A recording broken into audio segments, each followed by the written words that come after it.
GST registration എടുത്തിട്ടുള്ള എല്ലാവർക്കും GST സർട്ടിഫിക്കറ്റിനോടൊപ്പം തന്നെ യുണീക്ക് ആയിട്ടുള്ള GST ഐഡന്റിഫിക്കേഷൻ നമ്പറും കിട്ടിയിട്ടുണ്ടാവും.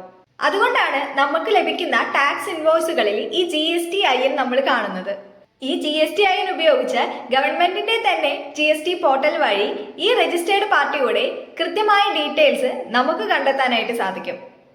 അതിലൂടെ നമുക്ക് ഈ രജിസ്റ്റേർഡ് പാർട്ടിയുടെ legal name, place of business, filing table, അതായത് ഡ്യൂ ഡേറ്റിനുള്ളിൽ ഇവർ ഫയൽ ചെയ്യുന്നവരാണോ, അതുപോലെ തന്നെ നമ്മളിൽ നിന്ന് കളക്ട് ചെയ്യുന്ന GST അവർ കൃത്യമായിട്ട് ഗവൺമെന്റിലേക്ക് അടയ്ക്കുന്നവരാണോ എന്നെല്ലാം നമുക്ക് കണ്ടെത്താനായിട്ട് സാധിക്കും.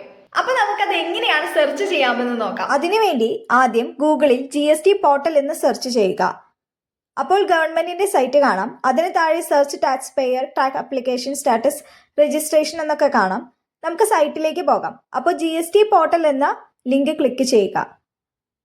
അവിടെ റൈറ്റ് സൈഡിൽ സെർച്ച് ടാക്സ് പെയർ, അതിൽ നിന്ന് search by GSTIN or UIN എന്നത് ക്ലിക്ക് ചെയ്യുക.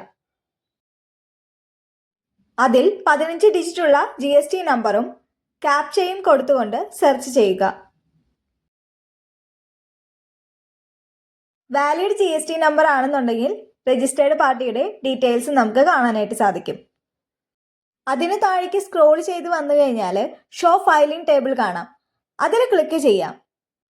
അപ്പം നമുക്ക് ഏതൊക്കെ മാസങ്ങളിലാണ് ഈ രജിസ്റ്റേർഡ് പാർട്ടി ഫയൽ ചെയ്തിരിക്കുന്നത്, ഡ്യൂ ഡേറ്റിനുള്ളിൽ ഫയൽ ചെയ്തിട്ടുണ്ടോ, ഡേറ്റ് ഓഫ് ഫയലിംഗ് ഒക്കെ നമുക്ക് കാണാനായിട്ട് സാധിക്കും.